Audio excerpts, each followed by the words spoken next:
And here we have a deck with an 88% win rate. Thanks to one of my members, Vinny, he let me use his deck and I kind of made some adjustments. I ended up adding Blade Historian. I thought Blade Historian was really good in the deck. But basically with Anim Pakal here, you just want to play your 1-drop, play your 2-drop, and then play Anim Pakal as early as possible. This is an aggro deck, and aggro decks sneakily can overrun these more powerful decks in the format. Here's a screenshot of the deck list. It's going to be in the description below, so you can play with it as you like. And as you can see, the curve is very low. So low to the ground, we want to get in as early as possible and do a lot of damage as early as possible. The black market connections is not helping them one bit. It's kind of just helping us, really. They're going to play Necrosynthesis on Yuri. They're going to play Rhea Sibling Skeleton, sacrificing a treasure, and we really don't care. We have the Soul Partition to get rid of Yuri, so the death trigger does not activate. They do get the counter on the Ozolith, but that doesn't really matter. We play the Selfless Spirit so we can protect the board state, just in case he has a board wipe. And with the Selfless Spirit, I feel like that's going to be GG's right when I'm able to actually resolve that. And when they take 6 damage from the black market connections, that's already very good for us. That just puts us way closer to our goal. But this is basically what the deck wants to do. Blade Historian comes down, everything gets double strike when it attacks, and that's gonna be GG's. Alright, we're on to game 2, and I feel like we got a pretty good hand here. Monetary Swiftspear will speed up the process quite a bit, especially if we can hit our land drops and get non-creature spells. We're gonna play Tide Taker here, and so yeah. Game 1 is pretty much exactly what the deck wants to do. We want to win by turn 4, turn 5, if we absolutely can. Now, you'll see some of the stuff in the deck like Blood Moon here in my hand, because we want to hose those 3, 4, 5 color decks. They really don't stand a threat against us because aggro is so low to the ground. You can usually kill those rampy, big over-the-top decks just by having the right hand and doing enough damage early on. This deck does absolutely that. We put our counter onto Anim Pakal so we can get more gnomes, and we just make a bunch of little dudes, and we have a pretty solid board state here. Now we just have to hope they don't blow up the board. So they're going to play Archangel Elspeth, making a token, and we have plenty of removal in our hand. We're going to get lost the Archangel Elspeth, activating the Prowess ability on Monetary Swiftspear.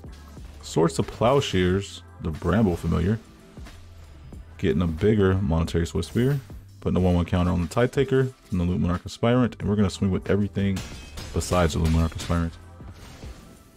And you just want to turn things sideways pretty much with this deck. We look into the graveyard to see what they got. They play Vivian Reed, so I'm guessing this is a Super Friends Ajani deck, not really a creature Ajani deck. And this Ajani, you really just want to watch out for them getting the ultimate. If they get the ultimate off, then it's pretty much GG's.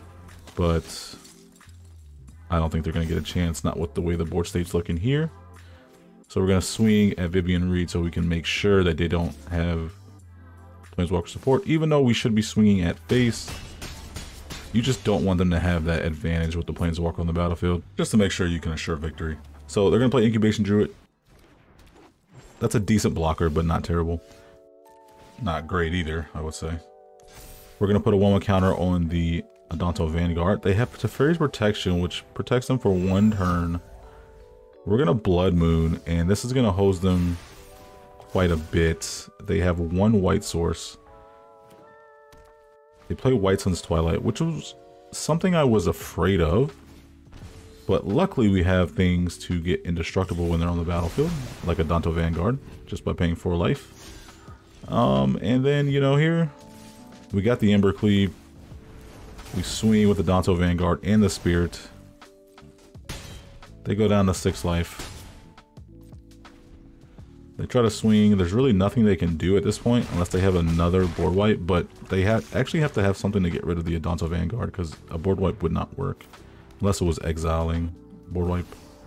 They're going to play Paradise Druid, then they're going to play a Johnny Sleeper Agent, buffing the Paradise Druid to try and get a good blocker, but I don't think that's going to be enough, honestly. Because we're just going to play our planes, play Anim pakal, and with that, we make a gnome. And we got a 5/3 with double strike and trample, and that's going to be just enough to get through. GG's. Blood Moon coming in clutch. Now usually these aggro decks aren't really my thing, I'm going to be honest. They are a lot of fun though, and it's a big change for my playstyle because I like to play a lot of rampy stuff.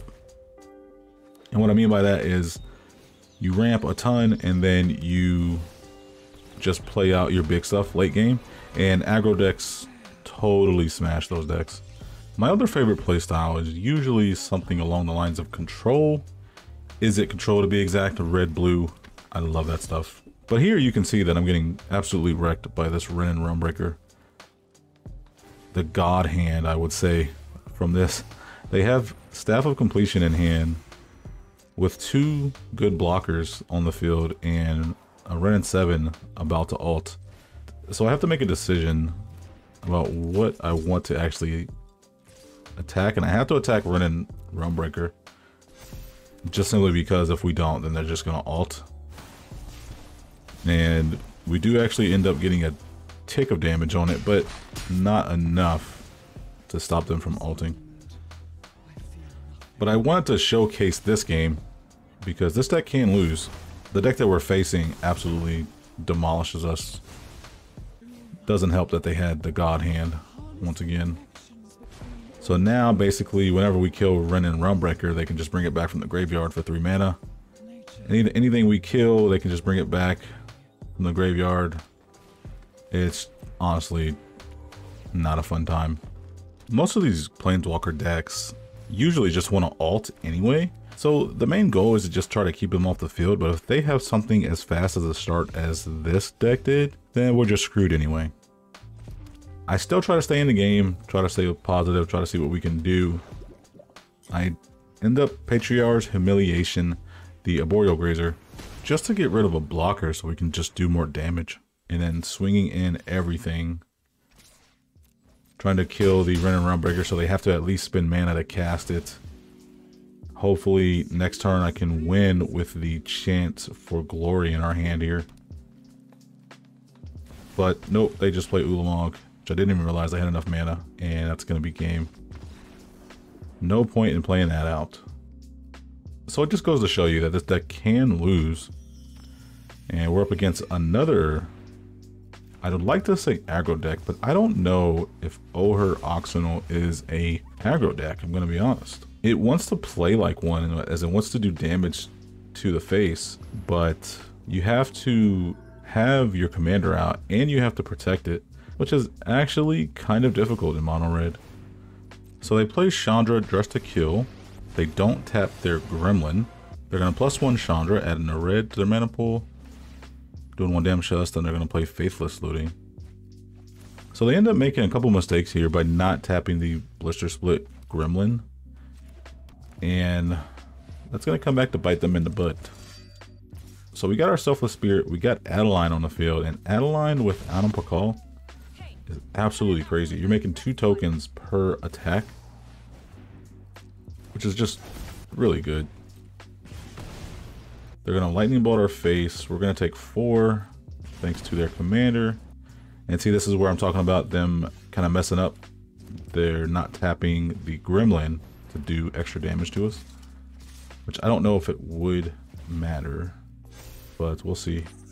So we're going to try to take care of the Chandra. We're going to make tokens so we can play Patriarch's Humiliation to kill the Oher Oxynal. And once we take care of Oher Oxynal, it's pretty much a game for these types of burn decks. They're just too fragile. And yeah, that's just going to be it. The board state is just too overwhelming for them. GG's opponent. So you've seen a good variety of decks that we've gone up against.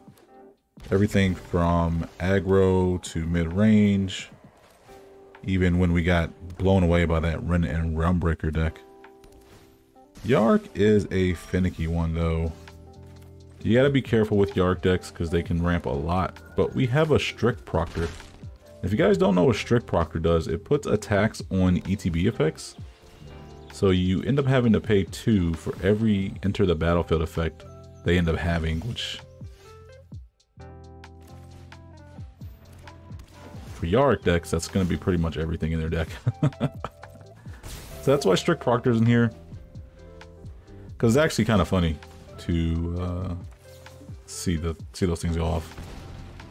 So they're going to Grim Tutor for something. We don't know what it is, but we're not drawing a land source, which is definitely hurting us. Because if we were, we'd play Blood Moon and it would totally hose them. They would have all mountains because all their lands are non-basics. So they're going to try to Heartless Act Strict Proctor, and I give it Indestructible thanks to the Doggo. And yeah, opponent just going to concede there. Don't know why. Strict Proctor putting in that much work, I guess. We're up against Jan Jensen. This is one of the commanders I absolutely despise. If you guys are new to the channel, you guys know how much I hate Jan Jensen. I haven't made a deck on it, but there's a reason I haven't made a deck on him. We play the Curse of Silence on Jan Jensen to try to slow him down a little bit. Jan Jensen can get crazy, so Jan Jensen costs 5 now. They play Magda, and that's going to be enough for our opponent to scoop. I guess they didn't like the tax. Okay, we're up against Krenko Mob Boss. This is another one that's kind of aggro, where they want to ramp up crazy and get Krenko out as early as possible so you can start making goblins. I'm not really sure if I've made a Krenko deck in the past. I have to go through my catalog, but if it's something you guys would like to see, let me know down in the comments below. Once again, Selfless Spirit and Selfless Savior is gonna be just insane value for our commander because it just protects us from those burn spells that we would encounter with mono red. So we're gonna Skyclave Apparition the Krenko because we know how crazy Krenko can get. You can't let that stick around, man. You can't be mad at me for removing your commander. We're gonna play the Crashing Drawbridge, but we're just gonna play our commander. We're gonna just swing with the Skyclave and Selfless Spirit, making a 1/1. But doing some damage early. They're gonna play a Goblin. I believe that's a Goblin Lord. We're gonna channel our Sakazan, giving us more creatures, giving us more power on board, making more gnomes, and their life total is just dwindling very quickly.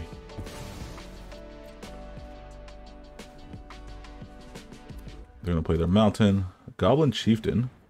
We're gonna reprieve that, and that is gonna be enough for them to scoop. Hope you guys enjoyed this video, man. Just want to give a quick shout out to my members. And if you would like to become a member, hit the description and the link down below.